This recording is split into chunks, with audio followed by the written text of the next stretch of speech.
Bonjour et bienvenue dans Je compte jusqu'à toi, votre podcast d'histoire.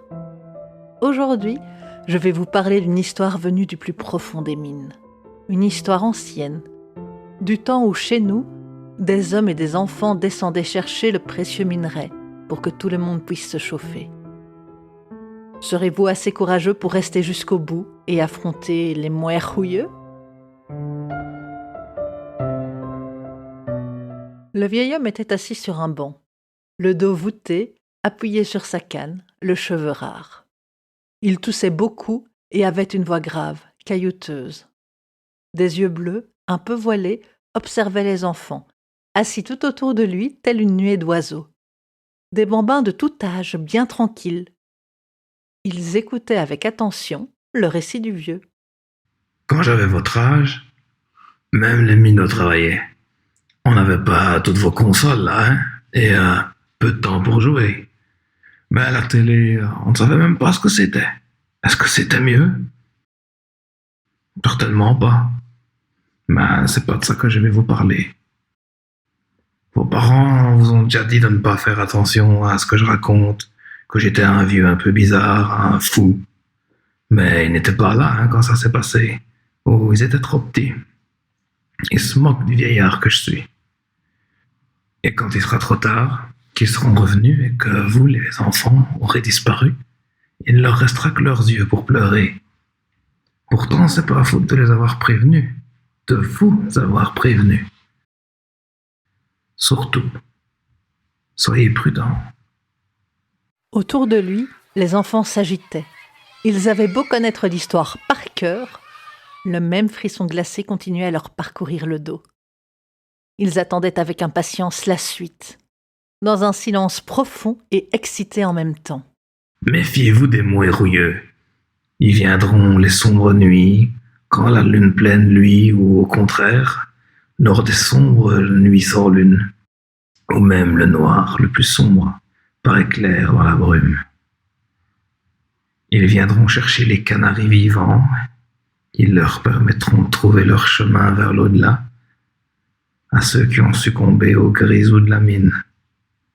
Ils viendront chercher les enfants imprudents, ces vivants qui ne sont pas au lit aux alentours de leur sombre.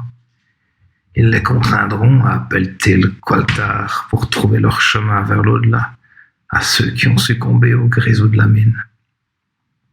Pour ne jamais être pris, laissez un canari sur un portique, à l'avant de la maison. Ne répondez pas si on frappe à la porte, ne quittez jamais votre lit pendant la nuit. Car les mouets rouilleux ne se voient pas. Tout au plus on les devine, par la lueur défunte de leurs lampes, par le crissement silencieux des cages vides et le bruit vaporeux de leurs pas. Méfiez-vous des mouets rouilleux, où ils viendront vous chercher, vous menant de vie à trépas. Et quand tout sera fini, quand chaque dû sera reçu, alors s'éteindra ma dette. L'enfant courait. Il fixait de ses yeux verrons, l'un bleu, l'autre brun, le chemin devant lui. Il dévalait les pentes, dérapait sur les sentiers. Il courait de toutes ses forces, le plus vite qu'il le pouvait. C'était une course contre la montre et son adversaire était le soleil. La boule de feu rouge descendait sur le terril, baignant le ciel d'une lueur orangée. À l'horizon, quelques hirondelles chassaient les moustiques en piaillant. Elles se partageaient l'espace avec les chauves-souris qui sortaient de leurs cachettes. Mais il ne voyait rien de tout ça. Les yeux rivés devant lui, il courait à perdre haleine, le plus vite possible, mettant toutes ses forces dans la bataille, alors que le soleil continuait sa course implacable vers le sol. Son cœur battait à tout rompre. Sa respiration était de plus en plus laborieuse. Il haletait, il cherchait désespérément à reprendre haleine. Mais il était en retard. Définitivement, irrémédiablement en retard. Il serait sûrement privé de sortie pendant des semaines s'il arrivait chez lui après le coucher du soleil. Et c'était sans compter la raclée que sa mère lui mettrait si elle le surprenait dehors pendant la nuit. Et puis, tout courageux qu'il était, Il ne pouvait pas s'empêcher de repenser à l'histoire du vieillard aux yeux laiteux. Cette histoire effrayante, il la connaissait par cœur. Il l'avait tellement entendue.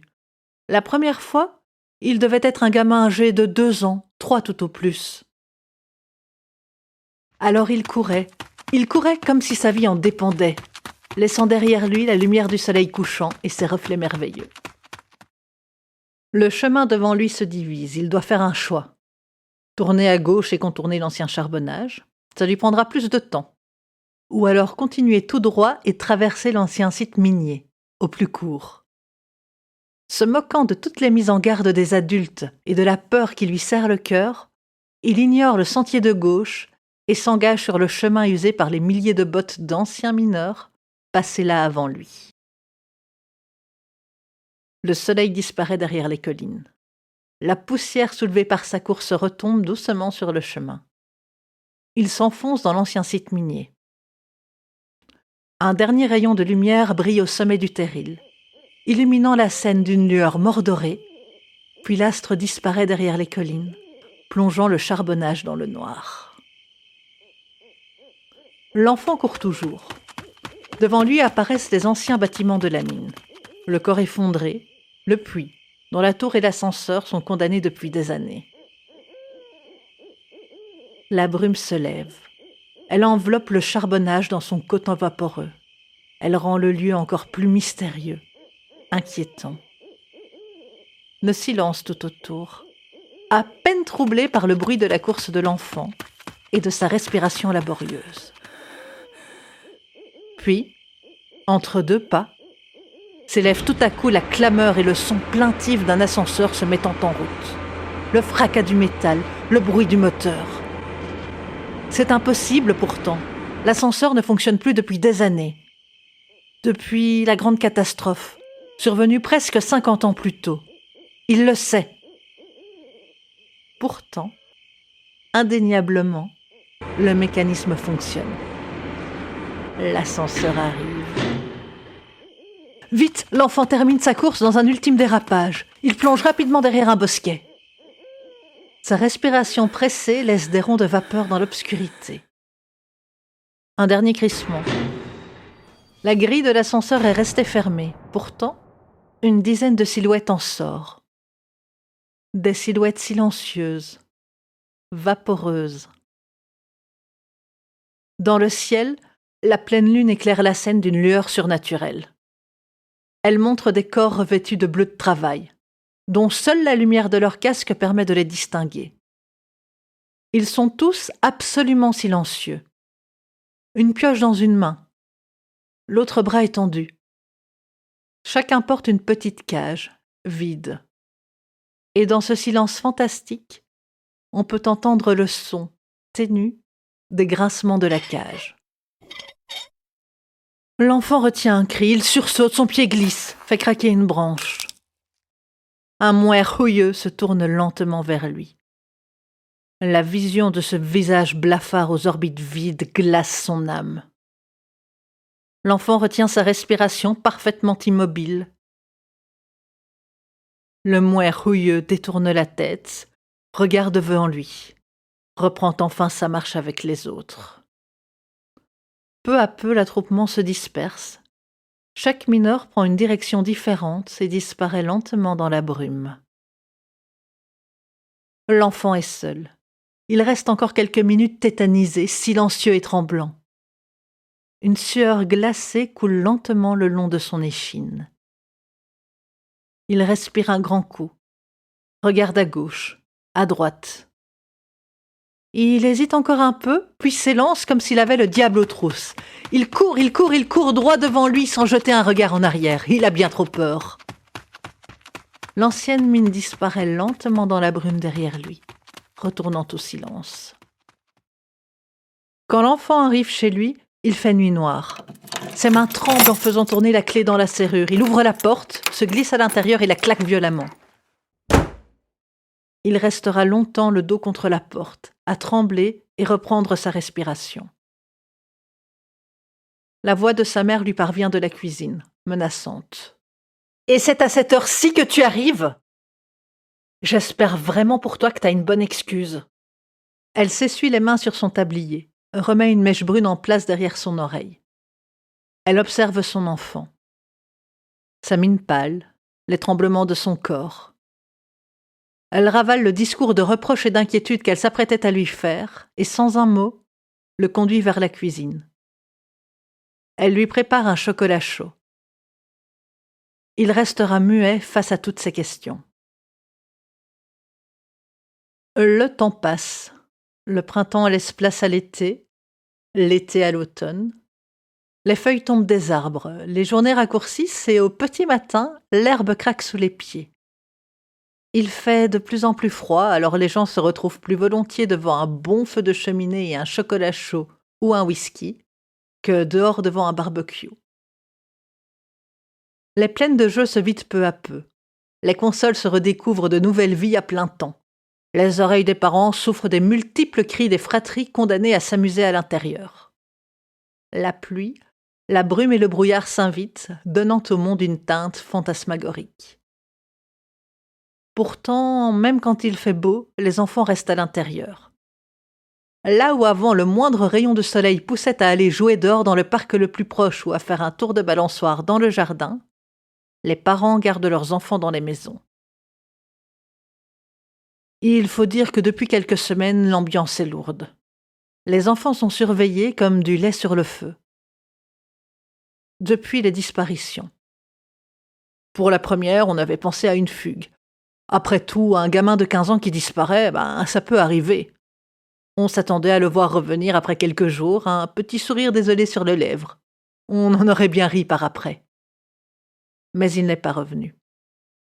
La deuxième disparition était plus inquiétante. Un bébé.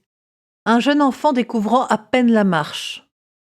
On a bien pensé à un cas de maltraitance au début. Un bébé, ça ne disparaît pas comme ça, en pleine nuit de son petit lit. On ne savait pas encore. Pauvres parents. Ensuite, d'autres enfants ont disparu. Toujours pendant la nuit. Ils se couchaient le soir après un dernier bonne nuit, un verre d'eau et un gros câlin. Au petit matin, les lits étaient vides et froids. Et les enfants? Envolés. Les adultes devenaient nerveux, suspicieux. Ils se disaient « C'est horrible, tant d'enfants disparus sans laisser de traces. Et la police qui ne fait rien.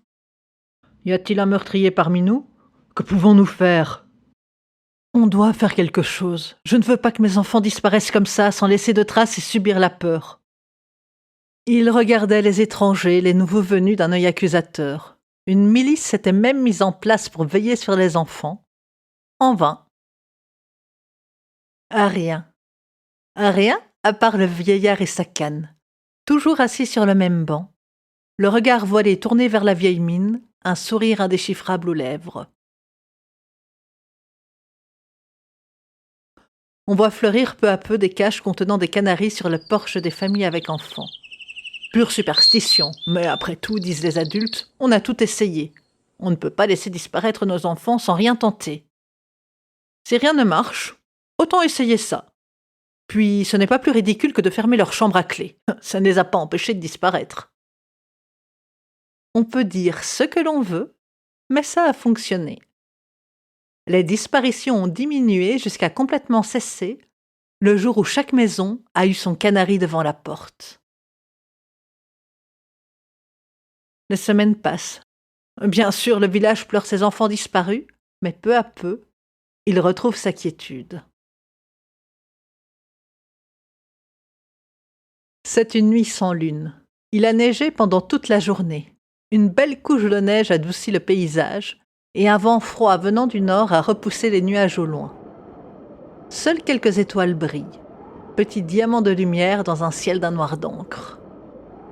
De temps en temps, une rafale pousse un long cri plaintif, ébranle les volets mal ajustés et fait sursauter l'un ou l'autre dormeur. L'enfant fait justement partie de ceux-là. Un volet claque au loin. Il en trouve un œil, le referme. Il fait tellement froid dehors que le canari qui était sur le porche a été rentré pour la nuit. Un autre claquement, plus proche. L'enfant s'assied dans son lit, se frotte les yeux. Encore un claquement. Il repousse les couvertures, met ses pantoufles et se lève. Il sort de sa chambre sur la pointe des pieds et longe le couloir. Le bruit semble venir d'en bas. Il descend quelques marches. Le canari, toujours dans sa cage, dort. L'enfant, rassuré, remonte les marches. Encore un bruit sourd, plus proche. Il se retourne. Silencieusement, il revient sur ses pas vers l'escalier.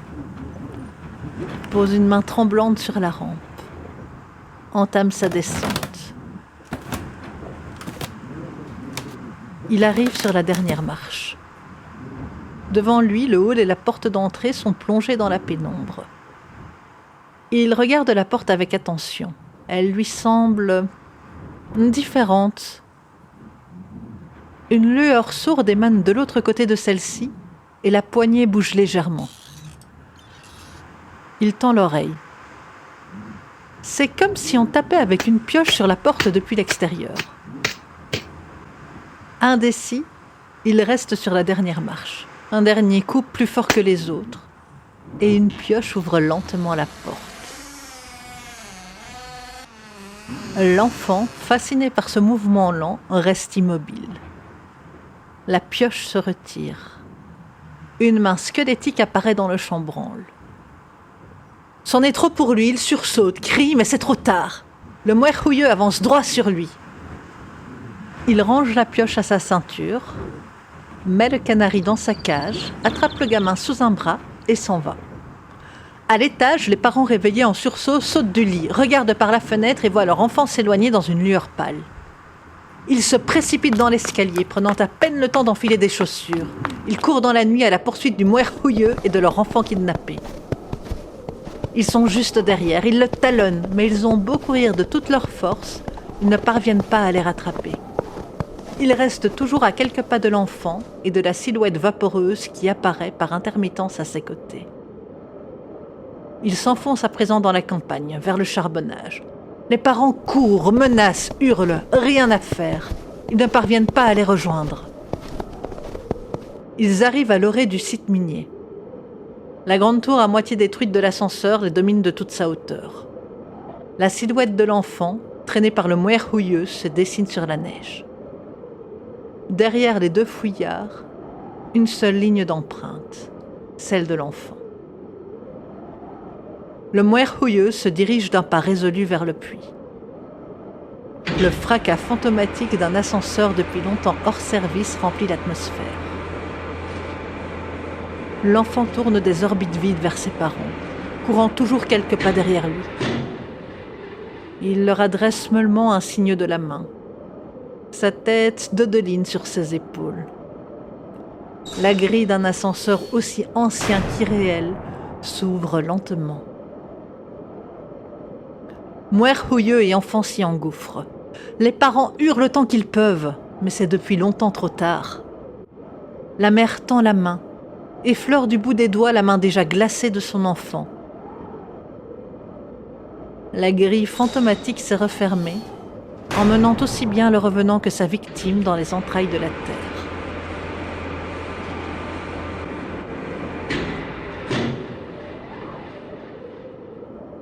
Les parents sont à genoux dans la neige, prostrés, les épaules voûtées, immobiles devant la tour à moitié effondrée. Le soleil se lève lentement sur les ruines, révélant les petits nuages de buée de leur respiration. Il fait scintiller les larmes qui coulent sur leurs joues, sur la neige. Dans celle-ci, 3 jeux d'empreintes, dont l'un, le plus petit, semble disparaître sur le seuil d'un ascenseur hors service depuis longtemps. Au même moment, dans une maison isolée du village, meurt paisiblement un vieillard aux cheveux rares et au regard bleu voilé, un sourire énigmatique sur le visage. C'est du moins comme ça qu'on le retrouva le lendemain. Sur sa poitrine immobile, une unique plume jaune, toute petite. Des années, des décennies se sont écoulées. Elles ont effacé l'histoire et n'est restée que la légende des mouerhouilleux. Une légende que raconte volontiers un vieillard assis sur un banc, une canne à la main. Un vieillard dont les yeux verront, l'un bleu, l'autre brun, fascine les enfants, toujours friands d'histoires surnaturelles. Si vous avez aimé cette histoire, n'hésitez pas à vous abonner au podcast Je compte jusqu'à toi, à me retrouver sur Twitter, @leliconte, ou sur mon site lendewell.com/histoire. Avec un S comme sabayon. Le sabayon est un entremets liquide à base de jaune d'œuf, de sucre et de vin aromatisé. Ou pour rester plus dans le thème, comme sabbat. Le sabbat est le repos sacré hebdomadaire que les juifs observent du vendredi soir au samedi soir, ou une assemblée nocturne de sorciers et de sorcières sous la présidence du diable. N'hésitez pas non plus à commenter et à partager. Merci beaucoup et à la prochaine!